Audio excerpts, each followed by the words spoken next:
എന്താ ചെയ്യുക? കളിയും ചിരിയുമായി നടന്ന 3 മക്കൾ ഇന്ന് മയ്യത്തായിരിക്കുക. സുബ്ഹാനല്ലാഹ്, ആലോചിക്കാൻ പോലും വയ്യ. പടച്ച റബ്ബേ, ആ മാതാപിതാക്കൾക്ക് നീ ക്ഷമയും സമാധാനവും സഹനശക്തിയും നീ കൊടുക്കണേ റബ്ബേ. പ്രിയപ്പെട്ടവരെ, അസ്സലാമു അലൈക്കും വറഹ്മത്തുള്ളാഹ്. ഓരോ വെക്കേഷൻ വരുമ്പോഴും നമ്മൾ ഓർമ്മപ്പെടുത്താറുണ്ട് മക്കളെക്കുറിച്ച്. മക്കളെ ശ്രദ്ധിക്കുക, മക്കളുടെ മേൽ ഒരു കണ്ണുണ്ടാകണമെന്ന്. പല അപകടങ്ങളും വരുന്നത് കൊണ്ട് തന്നെ നമ്മൾ മുൻകൂട്ടി ഓർമ്മപ്പെടുത്താറുണ്ട് മക്കളെ ശ്രദ്ധിക്കുക എന്ന്. എന്നുവെച്ചാൽ ഒരുപാട് കുഞ്ഞുമക്കളുടെ മരണം നമ്മൾക്ക് കാണാനിടയായത് ഈ വെക്കേഷൻ വരുമ്പോഴാണ്. അബദ്ധത്തിലും അപകടത്തിലും അല്ലാതെയും ഒരുപാട് കുട്ടികൾ മരണപ്പെട്ടിട്ടുണ്ട്. അത് കാണാനും കേൾക്കാനുമുള്ള ശേഷി നമുക്കാർക്കുമില്ല. നമ്മുടെ മക്കളുടെ മരണം നമുക്കൊന്നും ചിന്തിക്കാൻ പോലും വയ്യാത്ത ഒന്നാണ് മക്കളുടെ മരണം. പിന്നെന്ന് വെച്ചാൽ ഇപ്പോഴത്തെ മക്കളോട് പറഞ്ഞാൽ പോലും മനസ്സിലാകാത്ത കുട്ടികളാണ്. അതിനൊക്കെ കാരണക്കാരാകുന്നത് നമ്മൾ തന്നെയാണ്. ഞാൻ അതിനെക്കുറിച്ചൊക്കെ വീഡിയോ ഇട്ടിട്ടുണ്ടായിരുന്നു, കാണാത്തവർ കാണാം. മക്കളെ എങ്ങനെ അനുസരിപ്പിക്കണം, ഏത് പ്രായത്തിലാണ് മക്കളെ അനുസരിപ്പിക്കേണ്ടത്, ഞാനൊരു വീഡിയോ ഇട്ടിട്ടുണ്ടായിരുന്നു.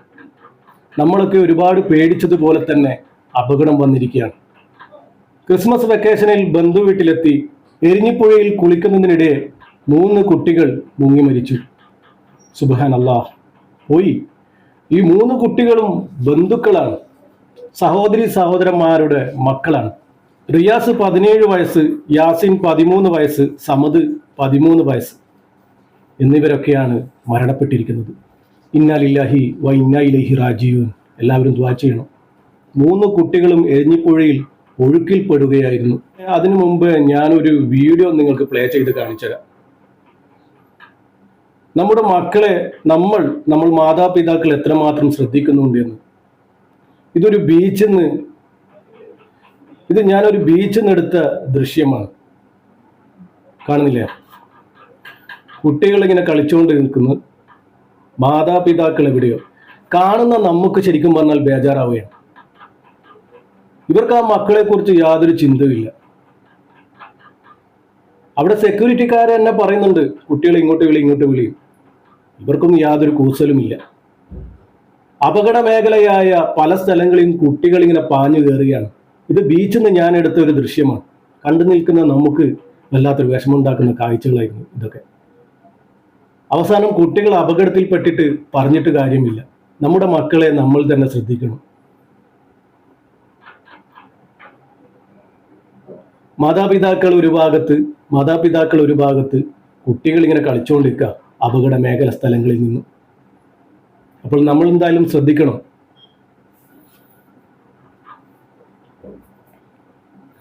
നമ്മൾ ഓരോരുത്തരും ജീവിക്കുന്നത് നമ്മുടെ മക്കൾക്ക് വേണ്ടിയല്ലേ. ആർക്കും എന്നോട് മുഷിപ്പ് തോന്നരുത്. എന്നാൽ ഞാൻ ഇത് കണ്ട കാഴ്ച എനിക്കെന്നെ സഹിക്കാൻ പറ്റാത്തൊരു കാഴ്ചയാണ്, കാണാൻ പറ്റാത്തൊരു കാഴ്ച. അതുകൊണ്ടാണ് ഞാൻ പറഞ്ഞത്. തെരച്ചിലിൽ ആദ്യം കിട്ടിയത് റിയാസിന്റെ മയ്യത്തായിരുന്നു. അങ്ങനെ മണിക്കൂറുകളോളം തെരഞ്ഞപ്പോഴാണ് മറ്റ് 2 കുട്ടികളെയും കൂടി കിട്ടിയത്. ഇന്ന് ഉച്ചക്ക് 2:30 മണിയോടെയാണ് ഈ അപകടം നടന്നിരിക്കുന്നത്. ബന്ധുവീട്ടിൽ വിരുന്നിന് പോയതായിരുന്നു. മുമ്പ് ഇതുപോലെ ഒരു മരണം ഉണ്ടായിട്ടുണ്ടായിരുന്നു. ബന്ധുവീട്ടിൽ 2 പെൺകുട്ടികളാണെന്ന് തോന്നുന്നു ഇതുപോലെ അപകടത്തിൽപ്പെട്ടത്. പുഴയിൽ വീണ് മരണപ്പെട്ടത്. നമുക്ക് പടച്ചറബ് ഓരോ പാഠങ്ങൾ കാണിച്ചു തന്നിട്ടും നമുക്കൊന്നും മനസ്സിലാവുന്നില്ല. എന്തെന്നാലും പടച്ചറബിന്റെ വിധിക്ക് നമ്മൾ ഉത്തരം നൽകിയേ പറ്റൂ. എല്ലാം പടച്ചറബിന്റെ തീരുമാനമായിരിക്കും. അങ്ങനെ കരുതി നമുക്കൊക്കെ സമാധാനിക്കാനേ പറ്റൂ. മാതാപിതാക്കൾക്ക് ക്ഷമയും സമാധാനവും റബ്ബ് കൊടുക്കട്ടെ. സഹോദരിമാരുടെ കുട്ടികളോടൊപ്പം കുളിക്കാൻ പോയതായിരുന്നു അവിടുന്ന്. സാധാരണ കുട്ടികൾ വിരുന്നിനൊക്കെ പോയാൽ അവിടെയുള്ള കുട്ടികളെയും കൂട്ടി നമ്മൾ പല സ്ഥലങ്ങളിലും കളിക്കാനും പലയിടങ്ങളിലും പോകും. അതുപോലെ മക്കൾ പോയതാണ്. അതും ഇങ്ങനെയുള്ള അപകട മേഖലയിലായിപ്പോയി. ആരും ശ്രദ്ധിച്ചില്ല. ഈ 2 കുട്ടികളിൽ റിയാസിന് മാത്രമാണ് നീന്താൻ അറിയാവുന്നത്. മറ്റു 2 കുട്ടികൾക്കും നീന്താൻ അറിയില്ല. പുഴയിൽ കുളിക്കുന്നതിനിടെ റിയാസ് മുങ്ങിപ്പോവുകയായിരുന്നു. ഉടനെ തന്നെ മറ്റു 2 കുട്ടികളും ഈ മുങ്ങിപ്പോയ കുട്ടിയെ രക്ഷപ്പെടുത്താൻ പരമാവധി ശ്രമിച്ചു.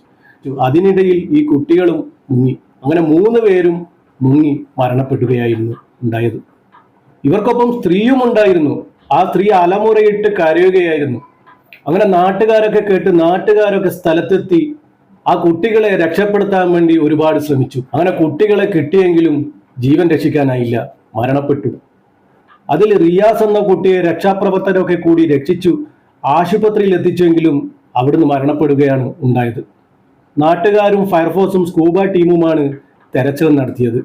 ഈ മുങ്ങിപ്പോയ കുട്ടിയെ രക്ഷിക്കാൻ ശ്രമിച്ചപ്പോഴാണ് 3 പേരും മുങ്ങി മരണപ്പെട്ടതെന്ന് നാട്ടുകാർ പറയുകയുണ്ടായി. കുട്ടികളുടെ മൃതദേഹം ആശുപത്രിയിൽ സൂക്ഷിച്ചിരിക്കുകയാണ്. പോസ്റ്റ്മോർട്ടത്തിന് ശേഷം ബന്ധുക്കൾക്ക് വിട്ടു നൽകും. നമ്മുടെ മക്കളെയൊക്കെ നമ്മൾ തന്നെ സൂക്ഷിക്കുക. ചെറിയ പ്രായത്തിലെ നമ്മൾ മക്കളെ നമ്മുടെ വഴിക്ക് നമ്മൾ കൊണ്ടുവരണം. ചെറിയ പ്രായമെന്ന് പറയുമ്പോൾ ആ കളിക്കുന്ന പ്രായം, നമുക്ക് അടിക്കാൻ തോന്നാത്ത ആ ഒരു പ്രായം, നമ്മൾ അടിച്ചാൽ തിരിച്ചടിക്കാത്ത ആ ഒരു പ്രായം നമ്മൾ മുതലെടുക്കണം. നമ്മൾ അടിച്ചാലും വഴക്ക് പറഞ്ഞാലും അവർ മിണ്ടാതെ ആ കേൾക്കുന്ന ആ ഒരു പ്രായമുണ്ട്, അത് നമ്മൾ എന്നാലും മുതലെടുക്കണം. ആ ഒരു പ്രായത്തിൽ നമുക്കൊന്നും കുട്ടികളെ അടിക്കാനോ വഴക്ക് പറയാനോ ഒന്നും തോന്നില്ല. എന്നുവെച്ച് ഞാൻ അടിക്കാനല്ല പറയുന്നത്, ആ ഒരു പ്രായം നമ്മൾ മുതലെടുക്കണം. ആ ഒരു പ്രായത്തിൽ നമ്മൾ ശകാരിച്ച് നമ്മുടെ കൂടെ കൊണ്ടുവരണം. അർഹമുറാഹിമായ റബ്ബെ, കുറച്ച് റബ്ബെ, കുഞ്ഞു മക്കളാണ് റബ്ബെ, നീ സ്വർഗീയ പൂങ്കാവനം നീ തുറന്നു കൊടുക്കണേ റബ്ബെ. ഹബീബായ തങ്ങളുടെ അടുത്തേക്ക് തന്നെ ആ മക്കളെ എത്തിക്കണമേ റബ്ബെ. കുറച്ച് റബ്ബെ, ആ മക്കളുടെ മാതാപിതാക്കൾക്ക് നീ ക്ഷമയും സമാധാനവും സഹനശക്തിയും നീ കൊടുക്കണേ റബ്ബെ. ആ മാതാപിതാക്കൾ ഇതെങ്ങനെ സഹിക്കുമെന്നറിയില്ല റബ്ബെ. നമുക്ക് തന്നെ സഹിക്കാൻ പറ്റുന്നില്ല റബ്ബെ. മാതാപിതാക്കൾ ജീവിച്ചിരിക്കെ മക്കളെ നീ അങ്ങോട്ട് വിളിക്കല്ലേ റബ്ബെ. മക്കൾ കാരണം വേദനിക്കുന്ന എത്രയോ മാതാപിതാക്കളെ ഞങ്ങൾ കാണുന്നതാണ് റബ്ബെ. സഹിക്കാൻ പറ്റുന്നില്ല റബ്ബെ, ചിന്തിക്കാനും പോലും പറ്റുന്നില്ല റബ്ബെ. നമ്മുടെ മക്കളെ അങ്ങ് വിളിക്കല്ലേ റബ്ബെ. റബ്ബെ, ആ മാതാപിതാക്കൾക്ക് നീ ക്ഷമയും സമാധാനവും സഹനശക്തിയും നീ കൊടുക്കണ റബ്ബെ. ആ കുഞ്ഞുങ്ങൾക്ക് സ്വർഗീയ പൂങ്കാവനം നീ തുറന്നു കൊടുക്കണ റബ്ബെ. ഖബർ സ്വർഗീയ പൂങ്കാവനമാക്കി കൊടുക്കണ റബ്ബെ. മാഫിറത്തും മർഹമത്തും കൊടുത്ത് നീ അനുഗ്രഹിക്കണ റബ്ബെ. ഹർഷിന്റെ തണൽ നീ നൽകണ റബ്ബെ. പഠിച്ച റബ്ബെ, ഇതുപോലുള്ള മരണത്തിൽ നിന്നും ഞങ്ങളെ മക്കളെയൊക്കെ കാക്കണ റബ്ബെ. ഇതുപോലുള്ള പെട്ടെന്നുള്ള അപകട മരണത്തിൽ നിന്നും നമ്മുടെ മക്കളെയൊക്കെ നീ തന്നെ കാക്കണ റബ്ബെ. ചെറിയ മക്കളാണ് റബ്ബെ, അബദ്ധത്തിലും അപകടത്തിലും വന്നു പെടാം റബ്ബെ. നമ്മുടെ മക്കൾക്കൊക്കെ ആഫിയത്തുള്ള ദീർഘായുസ് നീ കൊടുക്കണ റബ്ബെ. നിന്റെ ഒരു സംരക്ഷണ വലയം നമ്മുടെ മക്കളിൽ ഉണ്ടാകണ റബ്ബെ. റബ്ബെ, നമ്മുടെ മക്കളെയൊക്കെ നല്ല മക്കളാക്കി തരണ റബ്ബെ. പറഞ്ഞാൽ കേൾക്കുന്ന മക്കളാക്കി തരണ റബ്ബെ. നല്ല സ്വാലിങ്ങളാക്കി തരണ റബ്ബെ. ഹബീബായ തങ്ങളുടെ പൊരുത്തം നീ അവർക്ക് കൊടുക്കണ റബ്ബെ. ചീത്ത കൂട്ടുകെട്ടിൽ നിന്നൊക്കെ നമ്മുടെ മക്കളെ ഒഴിവാക്കി തരണ റബ്ബെ. മക്കൾ കാരണം അഭിമാനിക്കുന്ന വഴി ഞങ്ങൾക്ക് ഉണ്ടാക്കി തരണ റബ്ബെ. മക്കൾ കാരണം നാണം കെടാൻ ഇടവരുത്തല്ലേ റബ്ബെ. റബ്ബെ, നീ തന്നെ കാക്കണ റബ്ബെ. ആമീൻ ആമീൻ യാ റബ്ബൽ ആലമീൻ. അല്ലാഹുവേ, ഞങ്ങളുടെ ഈ പ്രാർത്ഥന നീ സ്വീകരിക്കണ റബ്ബെ. ഈ പാപിയായ ഞങ്ങളുടെ ദുആ നീ സ്വീകരിക്കണ റബ്ബെ. ഈ മക്കളുടെ ഖബറിലേക്ക് നീ എത്തിച്ചു കൊടുക്കണ റബ്ബെ. ഇവരിലേക്ക് എത്തിച്ചു കൊടുക്കണ റബ്ബെ. ആമീൻ ആമീൻ യാ റബ്ബൽ ആലമീൻ. എല്ലാവരും ഈ മയ്യത്തിന് വേണ്ടി ദുആ ചെയ്യുക, മയ്യത്ത് നിസ്കരിക്കുക. ഈ വീഡിയോ നിങ്ങൾ മറ്റുള്ളവർക്ക് കൂടി അയച്ചു കൊടുത്ത് അവരെ കൊണ്ടുകൂടി ദുആ ചെയ്യിപ്പിക്കുക. ഇൻഷാ അല്ലാഹ്. അസ്സലാമു അലൈക്കും വറഹ്മത്തുള്ളാഹി.